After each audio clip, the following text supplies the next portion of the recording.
I don't think there's any hiding the fact that in certain circumstances, F1 Manager 23 is a lot harder than F1 Manager 22 when it comes to developing your team, developing your car, finances, and things like this. Now, in another video, I have spoken about how to efficiently design and upgrade your car, and that should be linked on the screen now. But today, what I'm going to speak about is how can you really target specific upgrades for your car while not looking at other cars.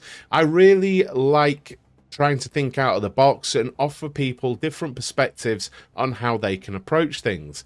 So usually the idea I have is for us to go to to go into car analysis, and we can look at other teams. And if you've watched my other content or you've played the game enough, you know how to do this, and we can look, okay? So I've been thinking about this. And if we change the car here to car 2, we can see that we are behind on everything, basically, here, apart from medium speed. And, okay, people are going to have different approaches to this, but here goes a different idea. When we're upgrading cars, I've seen people speak about a balanced approach. I've seen people go to this screen, and I think this is a good idea still, where you look where your nearest rivals are stronger than you, and we can see that top speed, acceleration, low speed, all sorts of places, this Alpha Tauri is better, so we can target those situations by going into the chassis or whatever, and really getting down into the nitty-gritty of it.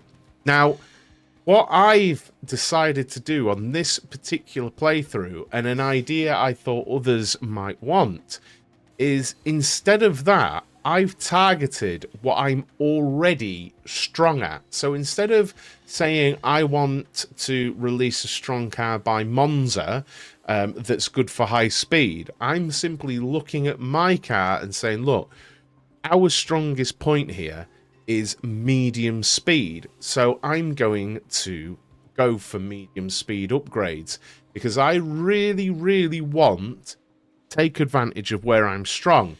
I do have another tip coming for you guys just in a moment on development as well. But when we're looking at this, I've just decided basically medium speed, that's what I'm going all in for. And the logic I've got for this is simply this. If I start looking at low speed and high speed and dirty air tolerance and brake cooling, I've got so many fires to fight there. How could I possibly improve low speed, high speed, medium speed, all of that? And honestly, I think that it's very difficult to do so in F1 Manager 23 as one of the lower teams. I've not played it as a Ferrari or a Red Bull yet. With their facilities, it may well be possible.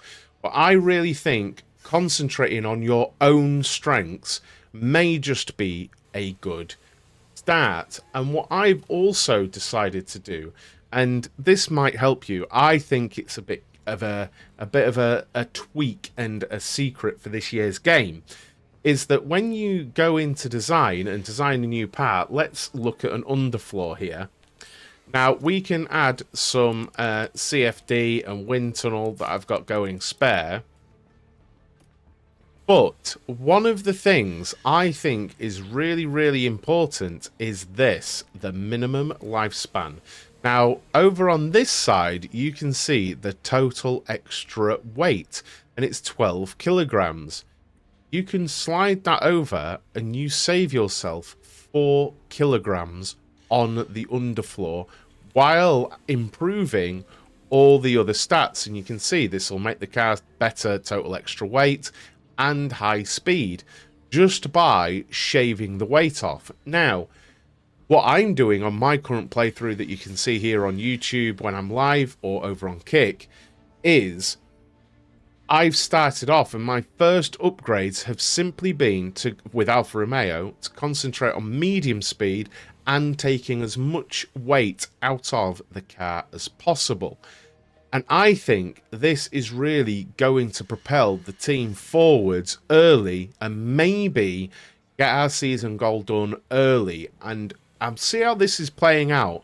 But the intent of this was just really to bring you guys a different idea, a different approach, because people target everything, or they're trying to be balanced with their upgrades, or they're targeting a specific race. Instead of that, look at what your car is already strong at, what its strength already is, and build on that.